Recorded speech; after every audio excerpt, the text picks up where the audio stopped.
Take his microphone and usher him out. Take his microphone and usher him out. Take his microphone and usher him out. Welcome to Ibanya, your source for the latest news and events. Today in Washington, D.C., a rally hosted by the Jamaican Diaspora turned into a memorable event with the appearance of renowned dancehall artist Mr. Vagas.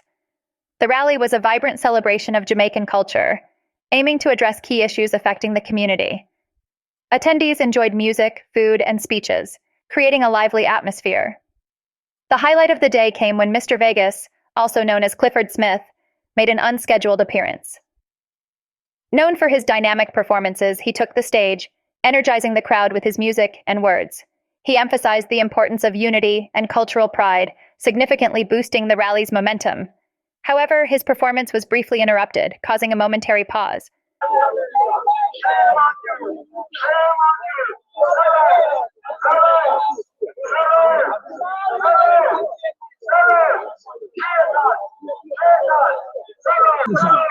So in the forest, I've never seen these things, my people.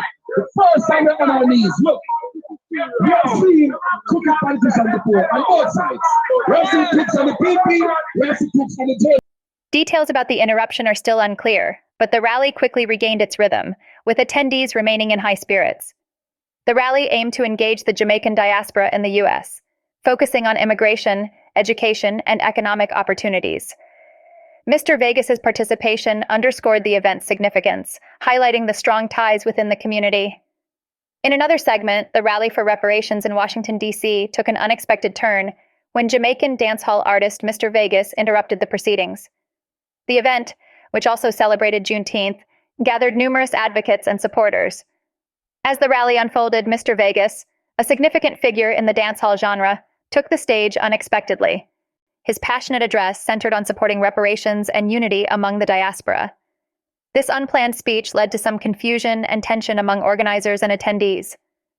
Mr. Vagas' impromptu remarks on systemic injustice and calls for immediate action resonated deeply with the audience, evoking a mix of applause and controversy. What does it say about my ability to fight for the people of Jamaica? Are they saying because I didn't get a job, I have no voice?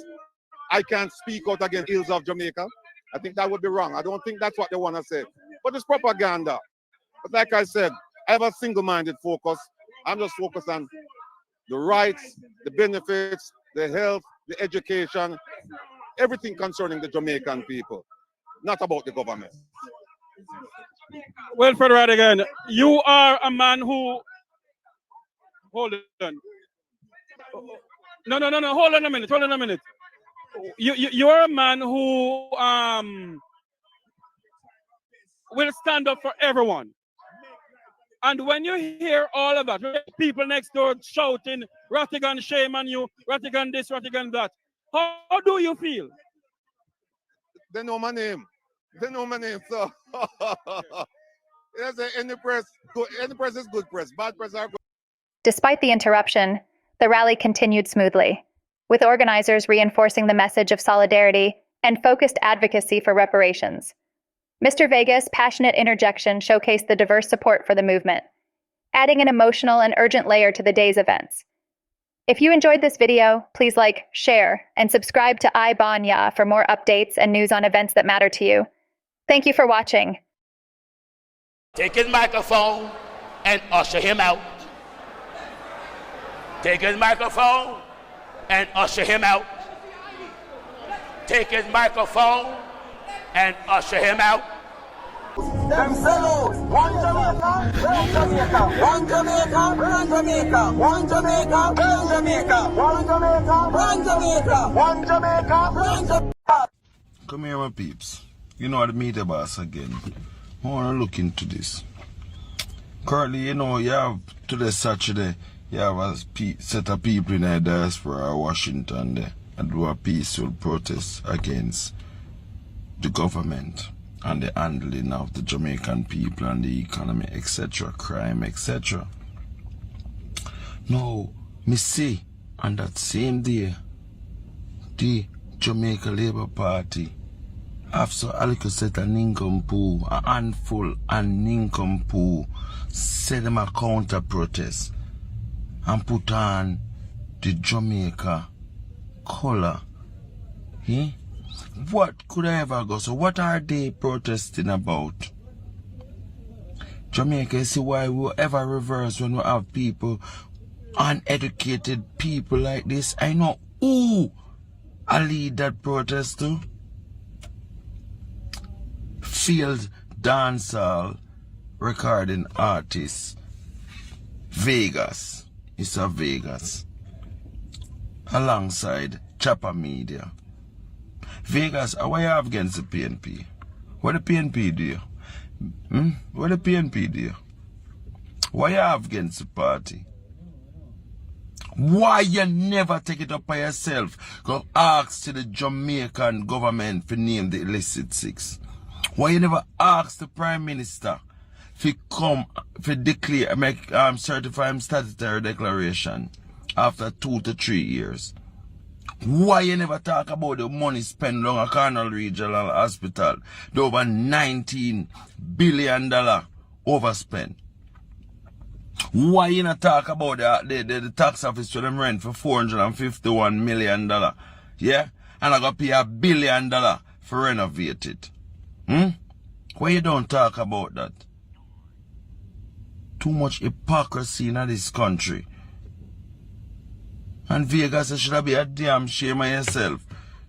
You come up with one Jamaica with pay corruption in a Jamaica and crime at rampant. You should be ashamed of yourself, Vegas. That's why you have a failed career. Because you got to fail people. People who fail the Jamaican people. Just like your damn self. Whose integrity conditions statutory declarations have not been certified year after year. The law requires that they be certified and then published in summary form in the Jamaica Gazette. It has not been. And the reason that has happened, we don't know. He has not disclosed, he's not come clean with the country and said what the reason is. This is a matter which is very serious. This is a matter that is bringing Jamaica's international reputation down. It is bringing us into disrepute. So, the Minister of Legal and Constitutional Affairs has supported the non-inclusion of an impeachment bill in the Reform Constitution, citing that it could potentially be politically biased or politically manipulated. See? Now, far as I know, there have been issues that could, that would make some people liable for impeachment. For the most part, most of those issues would also be classified as criminal acts and therefore would be liable for a trial in a criminal court. So all impeachment would do is to determine whether or not they're going to face trial or them something there. So I'm going to see how political bias that can be. Now, Jamaica in of itself has a very rich, quote-unquote, rich history of misappropriation and unaccountability of public funds. And that I go way back to 1962, so it's not specific to no particular administration. We're talking general now. Every year, that's God sent, you hear how many billions with a capital B that are unaccounted for. Okay, are overspent and all of them kind of something there. See? These are monies that could make our lives better, that could improve our lives by improving infrastructure if they were spent.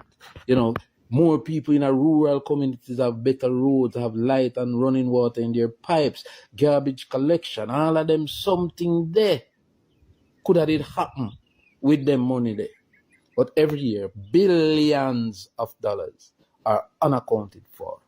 Now the question when I want to ask the people of Jamaica, and this has nothing to do with politics, look at yourself as an individual in this country and tell me, between the removal of the monarch as head of state and having a bill in our constitution that will allow us to hold our public officials accountable for our taxpayers' dollars, which do you think would be more important to you? And which do you think would be more beneficial to you as an individual and on a whole to the people of Jamaica? That is the question I want to ask.